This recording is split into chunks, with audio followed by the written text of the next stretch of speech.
PSI Parashuram ಮೊನ್ನೆ ತೀರ್ಕೊಂಡ್ರು. PSI Parashuram ಯಾದಗಿರಿಯ ನಗರ ಠಾಣೆಯ PSI Parashuram ಮೊನ್ನೆ ತೀರ್ಕೊಂಡ್ರು. ಯಾಕೆ ಅಂತಂದರೆ ಅವರ ಹೆಂಡತಿ ಹೇಳೋ ಪ್ರಕಾರ ಒಂದು ಕಂಪ್ಲೇಂಟ್ ಕೊಡ್ತಾರೆ. ನಮಗೆ ಅಲ್ಲಿಯ MLA 30 ಲಕ್ಷ ಕೊಡಿ ಮತ್ತು ಅವರ ಮಗ 30 ಲಕ್ಷ ಕೊಡಿ ಅಂತೇಳಿ. ಈ ಹಿಂದೆ ಕೂಡ ನಾವು 30 ಲಕ್ಷ ಕೊಟ್ಟು ಬಂದಿದ್ದು, ಈಗ 7 ತಿಂಗಳಲ್ಲಿ ಮತ್ತೆ ಟ್ರಾನ್ಸ್ಫರ್ ಮಾಡ್ತಾ ಇದ್ದಾರೆ. ಸೊ ಹಾಗಾಗಿ 30 ಲಕ್ಷ ಕೊಡಿ ಅಂತ ವಾಪಸ್ ಕೇಳಿದರೆ ಈ ಟೆನ್ಷನಲ್ಲಿ, ಈ ಸ್ಟ್ರೆಸ್ನಲ್ಲಿ ಅವರು ಸತ್ತಿದ್ದಾರೆ. ಆಮೇಲೆ ನಮ್ಮ ಜಾತಿ ಇಟ್ಕೊಂಡು ನಮ್ಮನ್ನು ಒಂದು ರೀತಿಯಲ್ಲಿ ಏನು ಅವಮಾನ ಮಾಡಿದ್ದಾರೆ. ನಾವು ಅದರ ಬಗ್ಗೆ ಹೇಳಿದ್ವಿ, ಒಂದು ಭಾಳ ದೊಡ್ಡ ಮಟ್ಟದಲ್ಲಿ ಹೇಳಿದ್ವಿ. ಒಂದು ವೇಳೆ ಜಾತಿ ಹಿಡಿದು ಅವಮಾನ ಮಾಡಿದ್ದಿದ್ರೆ ಕಾಂಗ್ರೆಸ್ ಪಕ್ಷ ಅವರನ್ನು ಕಿತ್ತು ಬಿಸಾಕಬೇಕಾಗಿತ್ತು. ಆದರೆ ಈ PSI ಪರಶುರಾಮ್ಗೊಂದು ಕನಸಿತ್ತು. ಅವರು ಒಂದು ದಿನಾಂಕವನ್ನು ಹೇಳಿದ್ರಂತೆ. ಯಾವ ದಿನಾಂಕ ನೋಡ್ರಿ, ನಾನು 2050 -- ಈ ದಿನ ನಿವೃತ್ತಿ ಹೊಂದುತ್ತೇನೆ ಅಂತ ಹೇಳಿದರು. ಅಂದರೆ ಎಂಥ ಒಂದು ಆಸಕ್ತಿ ಇತ್ತು ಅವರಿಗೆ, ಎಂಥ ಒಂದು ಜೀವನ ಪ್ರೀತಿ ಇತ್ತು. ಸಾವಿಗೆ ಮುನ್ನ PSI ಪರಶುರಾಮ್ ಹೇಳಿದ ಮಾತು ಇದೀಗ ದೊಡ್ಡ ಮಟ್ಟದಲ್ಲಿ ವೈರಲ್ ಆಗ್ತಾ ಇದೆ. ನಿವೃತ್ತಿಗೆ ಮುನ್ನ PSI ಪರಶುರಾಮ್ ದುರಂತ ಅಂತ್ಯವನ್ನು ಕಂಡಿದ್ದಾರೆ. ನಿವೃತ್ತಿ ಬಗ್ಗೆ ಮಾತನಾಡಿದ್ದ ಎಕ್ಸ್ಕ್ಲೂಸಿವ್ ದೃಶ್ಯ ರಿಪಬ್ಲಿಕ್ನಲ್ಲಿ ಲಭ್ಯವಾಗಿದೆ. ನಾನು ಮೇ 31, 2050ರಲ್ಲಿ ನಿವೃತ್ತಿ ಆಗ್ತೇನೆ ಅಂತ ಹೇಳಿದರು. 26 ವರ್ಷಕ್ಕೆ ಮೊದಲೇ ಇದೀಗ ಅವರು ತೀರ್ಕೊಂಡಿದ್ದಾರೆ. PSI ಪರಶುರಾಮ್ ಅವರನ್ನು ನೆನೆದು ಇದೀಗ ಕುಟುಂಬಸ್ಥರು ಕಣ್ಣೀರು ಹಾಕ್ತಾ ಇದ್ದಾರೆ. ಅವರ ಪತ್ನಿ ಶ್ವೇತಾ ಡೈರೆಕ್ಟಾಗಿ ಆರೋಪ ಮಾಡಿದರು. ನೋಡಿ, ಅವತ್ತೇ ಹೇಳಿದಂಥ ಮಾತಿದು. 50 ಅದು ಕೂಡ ಒಂದು ಡೇಟ್ ಇದೆ, ಮೇ 31, 2050 ಆ ಇಶ್ಯೂಲಿ ನಾನು ರಿಟೈರ್ಡ್ ಆಗ್ತೀನಿ. ಬಹುಶಃ ಹಸನ್ ಪಟೇಲ್ ಅವರು 31 ವರ್ಷಗಳ ಸುದೀರ್ಘ ಸೇವೆಯನ್ನು ನಮ್ಮ ಇಲಾಖೆಯಲ್ಲಿ ಮಾಡಿದ್ದಾರೆ. ಅದು ಕೂಡ ಒಂದು ಡೇಟ್ ಇದೆ, ಮೇ 31, 2050 ಆ ಇಶ್ಯೂಲಿ ನಾನು ರಿಟೈರ್ಡ್ ಆಗ್ತೀನಿ. ಬಹುಶಃ ಹಸನ್ ಪಟೇಲ್ ಅವರು 31 ವರ್ಷಗಳ ಸುದೀರ್ಘ ಸೇವೆಯನ್ನು ನಮ್ಮ ಇಲಾಖೆಯಲ್ಲಿ ಮಾಡಿದ್ದಾರೆ. ಅದು ಕೂಡ ಒಂದು ಡೇಟ್ ಇದೆ. ಓಕೆ, PSI ಪರಶುರಾಮ್ ವಿಚಾರ ಭಾಳ ದೊಡ್ಡ ಮಟ್ಟದಲ್ಲಿ, ಯಾಕಂದರೆ ಅವರ ಪತ್ನಿ ಆರೋಪ ಮಾಡ್ತಾರೆ, ಅದೇ MLA ಮತ್ತು MLA ಮಗ ದುಡ್ಡು ಕೇಳ್ತಾ ಇದ್ರು ಅಂತೇಳಿ. ನೋಡಿ ಅವರೇ ಪತ್ನಿ 30 ಲಕ್ಷ ಯಾದಗಿರಿಯ ನಗರ ಠಾಣೆಗೆ ಕೇಳ್ತಾ ಇದ್ದಾರೆ ಅಂತಂದರೆ ನಿಮ್ಗೆ ಗೊತ್ತಾ? ಅಂದರೆ ಅದು ಕೂಡ ಹೇಳಿದ್ದೆ, ಒಂದು ವೇಳೆ ಪರಶುರಾಮ್ ಅವರು ತೀರ್ಕೊಂಡ್ರು ಆಗಬಾರ್ದಾಗಿತ್ತು. ಒಂದು ವೇಳೆ ಅವರ ಹೆಂಡತಿ ಮಾಡ್ತಾ ಇರುವಂಥ ಆರೋಪಗಳು ಸತ್ಯವೇ ಆಗಿದ್ದರೆ ಎರಡೂ ಕಡೆ ತಪ್ಪಿದೆ. ಒಂದು, ನೀವು 30 ಲಕ್ಷ ಹೆಂಗೆ ಕೊಟ್ಟರಿ ಇದಕ್ಕಿಂತ ಮೊದಲು ಅನ್ನೋದು ಒಂದು. ಎರಡನೇದು, ನೀವು ಹೆಂಗೆ ಒಬ್ಬ ತಗೊಂಡ್ರಿ ಅಂತ. ಕಾಂಗ್ರೆಸ್ ಪಕ್ಷಕ್ಕಿರುವಂಥ ದೊಡ್ಡ ಬಾಧ್ಯಸ್ಥಾನ ಯಾವುದಪ್ಪ ಅಂತಂದರೆ, ನೀವು ಪ್ರತಿ ಸಲ ಹೇಳ್ತಾ ಇದ್ದೀರಿ ನಾವು ದಲಿತರ ಪರ. ಆಮೇಲೆ ಸಿದ್ದರಾಮಯ್ಯವ್ರ ಮನೇಲಿ ದಲಿತ ಅಂತೂ ಬಳಸಬಾರ್ದಂತೆ, ಸಾರಿ ಜಾತಿ ಪರಿಶಿಷ್ಟ ಪಂಗಡ ಅಂತ ಬಳಸಬೇಕು ಅಂತ. ಆಮೇಲೆ ಅಲ್ಲಿ ಆ MLA ಅವರು ಹೇಳೋ ಪ್ರಕಾರ ಭಾಳ ಕೆಟ್ಟ ಪದಗಳಿಂದ ಬೈತಾರಲ್ವಾ, ಆ ಥರ ಈಗಲೂ ಇದೆ. ಅದು ಆ ಥರ ಬೈದಿದ್ದಾರಂತೆ. ಇವರ ವಿರುದ್ಧ FIR ಆಗಿದೆ, ನಿಜ. ಅದನ್ನು ಕರೆದು ಕೇಳಬೇಕಾಗಿತ್ತು. ಆ ಥರ ಬೈದಿದ್ದು ನಿಜವಾದರೆ ನೋಡ್ರಪ್ಪ, ಅಲ್ಲಿ ತನಕ ರಾಜೀನಾಮೆ ಕೊಡು, ನೀನು ಇರೋದು ಬೇಡ, ನೀನು ಆಮೇಲೆ ಬರುವಂತೆ, ನಾವು ಇವರ ಪರವಾಗಿದ್ದೇವೆ ಅಂತ ಸಂದೇಶವನ್ನು ನೀವು ಕೊಡೋರು ಯಾರೂ ಇಲ್ಲ. ಎಲ್ಲ ತನಿಖೆ ಆಗಲಿ, ತನಿಖೆ ಆದ ನಂತರ ಮತ್ತೆ ನಿಮಗೂ BJPಗೂ JDSಗೆ ಏನು ವ್ಯತ್ಯಾಸ? ಎಲ್ಲರೂ ಅದನ್ನೇ ಹೇಳೋದು. ಎಲ್ಲರೂ ಅದನ್ನೇ ಅಲ್ವಾ ಹೇಳೋದು, ತನಿಖೆ ಆಗಲಿ 40% ಅಂತ ಹೇಳೋಕೆ ಅವ್ರು ಹೇಳಿದರು, ನೀವು ಹೇಳಿ ತನಿಖೆ ಆಗಲಿ. ಈಗ ಮೂಡ ಬಂದಾಗ ಕಾಂಗ್ರೆಸ್ ಏನು ಹೇಳೋದು, ತನಿಖೆ ಆಗಲಿ.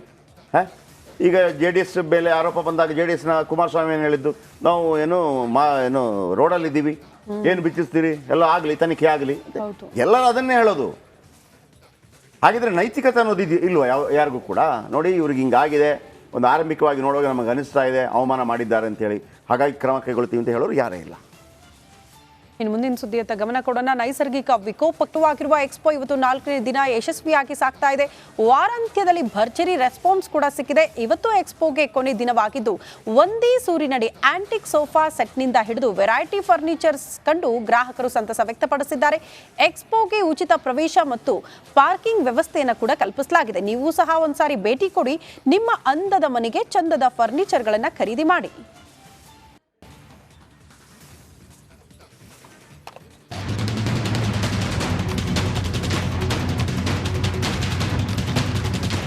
ತನಿಖೆ ಮಾಡ್ತಿರೋ ಪೊಲೀಸರಿಗೆ ಇಂಪಾರ್ಟೆಂಟ್ ರಿಪೋರ್ಟ್ ಕೈ ಸೇರಲಿದೆ.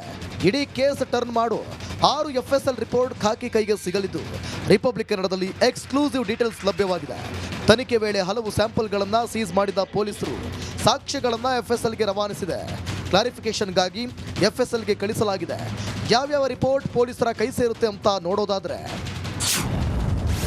ಖಾಕಿ ಕೈಗೆ 6 ರಿಪೋರ್ಟ್, ಶೆಡ್ನಲ್ಲಿರೋ ಸೆಕ್ಯೂರಿಟಿ ರೂಮ್ನಲ್ಲಿ ಸಿಕ್ಕ ಸಿಸಿಟಿವಿ ದೃಶ್ಯಗಳ ರಿಟ್ರೀವ್ಗೆ ಎಫ್ಎಸ್ಎಲ್ಗೆ ಕಳಿಸಿದ್ದ ಪೊಲೀಸರು ಆ ರಿಪೋರ್ಟ್ ಈ ವಾರ ಖಾಕಿ ಕೈ ಸೇರುವ ಸಾಧ್ಯತೆ ಇದೆ. ಆರೋಪಿಗಳ ಬೆರಳಚ್ಚು, ರಕ್ತದ ಮಾದರಿ, ಮಣ್ಣಿನ ಸ್ಯಾಂಪಲ್ ಕೂಡ ಕಳಿಸಲಾಗಿತ್ತು. ಈ ವಾರವೇ ಕೃತ್ಯ ನಡೆದ ಜಾಗದಲ್ಲಿನ ಫಿಂಗರ್ ಪ್ರಿಂಟ್ ರಿಪೋರ್ಟ್ ಖಾಕಿ ಕೈ ಸೇರಲಿದೆ. ಸ್ಕಾರ್ಪಿಯೋ ವಾಹನದಲ್ಲಿ ರೇಣುಕಾಸ್ವಾಮಿ ಮೃತದೇಹ ಸಾಗಿಸಿದ್ದ ಆರೋಪಿಗಳ ಫಿಂಗರ್ ಪ್ರಿಂಟ್ ಕೂಡ ಗೊತ್ತಾಗಲಿದೆ. ಪವಿತ್ರ ಗೌಡ ದರ್ಶನ್ ಮನೆ ಬಳಿಯ ಸಿಸಿಟಿವಿ ರಿಪೋರ್ಟ್ ಕೂಡ ಬರಲಿದೆ. ಸ್ಟೋನಿ ಬ್ರೂಕ್ ಹೋಟೆಲ್ ಸಿಸಿಟಿವಿ ದೃಶ್ಯದ ವರದಿ ಹಾಗೂ ಆರೋಪಿಗಳ ಮೊಬೈಲ್ ಡೇಟಾ ರಿಟ್ರೀವ್ ವರದಿ ಕೂಡ ಕೈ ಸೇರಲಿದೆ. ಈ 6 ಮಾದರಿ ರಿಪೋರ್ಟ್ ರೇಣುಕಾಸ್ವಾಮಿ ಕೊಲೆ ಪ್ರಕರಣದಲ್ಲಿ ಬಹುಮುಖ್ಯ ಪಾತ್ರವಾಗಿದೆ. ಎಲ್ಲವೂ ಟೆಕ್ನಿಕಲ್ ಮತ್ತು ಡಿಜಿಟಲ್ ಎವಿಡೆನ್ಸ್ ಆಗಿದ್ದು ಬಿಎನ್ಎಸ್ ಸೆಕ್ಷನ್ಗಳಡಿ ಡಿಜಿಟಲ್ ಮತ್ತು ಟೆಕ್ನಿಕಲ್ ಎವಿಡೆನ್ಸ್ಗೆ ಹೆಚ್ಚು ಒತ್ತು ಹಿಡಿದಿದೆ. ಪೊಲೀಸರ ಕೈಗೆ ರಿಪೋರ್ಟ್ ಸಿಕ್ಕ ಬಳಿಕ ದರ್ಶನ್ ಗ್ಯಾಂಗ್ಗೆ ಮತ್ತಷ್ಟು ಕಂಟಕ ಎದುರಾಗುವ ಎಲ್ಲ ಸಾಧ್ಯತೆಗಳಿವೆ. Bureau report, republic Kannada. Very interesting ಮ್ಯಾಟರ್ಗಳು ನಿಮಗೆ ಒಂದೊಂದಾಗಿ ಹೇಳ್ತಾ ಹೋಗ್ತೀನಿ, ಯಾವೆಲ್ಲ ಎವಿಡೆನ್ಸ್ಗಳು ಇವರ ಬಳಿ ಇದೆ ಅಂತ ಹೇಳಿ. ಅಂದರೆ ನೋಡಿ, ಒಂದು ಶೆಡ್ನಲ್ಲಿ 2 ಮಾದರಿ ಎವಿಡೆನ್ಸ್, ಸೆಕ್ಯೂರಿಟಿ ರೂಮ್ನ CCTVಯ FSL ರಿಪೋರ್ಟ್. ಅಂದರೆ ಸೆಕ್ಯೂರಿಟಿ ರೂಮ್ಗೆ ಹಾಕಿರ್ತಾರೆ ಹೆಣವನ್ನು, ಎಲ್ಲ ಹೊಡೆದಾಕಿದ ನಂತರ ಅಲ್ಲಿ ಹಾಕಿರ್ತಾರೆ. ಆದರೆ FSL ರಿಪೋರ್ಟ್ ಸಿಕ್ಕಿದೆ, ಅಂದರೆ ಬೇರೆ ಬೇರೆ ಇರುತ್ತೆ. ದರ್ಶನ್ ಟೀಮ್ ಶೆಡ್ಗೆ ಎಂಟ್ರಿ, ರೂಮ್ನಲ್ಲಿ ಮೀಟಿಂಗ್, ಅಲ್ಲೇ ಮೀಟಿಂಗ್ ಮಾಡಿದ ಆ ದೃಶ್ಯಾವಳಿಗಳು ಸಿಕ್ಕಿದೆಯಂತೆ. ರೇಣುಕಾಸ್ವಾಮಿ ಮೇಲೆ ಹಲ್ಲೆ ಬಳಿಕದ CCTV ದೃಶ್ಯ, ಹಲ್ಲೆ ಆದ ನಂತರದ್ದು. ಆಮೇಲೆ ಇವ್ರು ಏನು ಮಾಡ್ತಾರೆ, CCTV ದೃಶ್ಯ ಡಿಲೀಟ್ ಮಾಡಿದ್ದಾರೆ ನೋಡಿ, ಪ್ರೂಫ್ ಎಲ್ಲೂ ಸಿಗಬಾರ್ದು ಅಂತ ಪ್ರೂಫನ್ನು. ಸೊ ಆ ಹಿನ್ನೆಲೆಯಲ್ಲಿ ಅದನ್ನು ರಿಟ್ರೀವ್ಗೆ ಕಳಿಸಿದ್ರು ಖಾಕಿ, ಆದರೆ ವಾಪಸ್ ಸಿಕ್ಕಿದೆ. ಓಕೆ, ಇನ್ನೊಂದು ಫಿಂಗರ್ ಪ್ರಿಂಟ್ ರಿಪೋರ್ಟ್.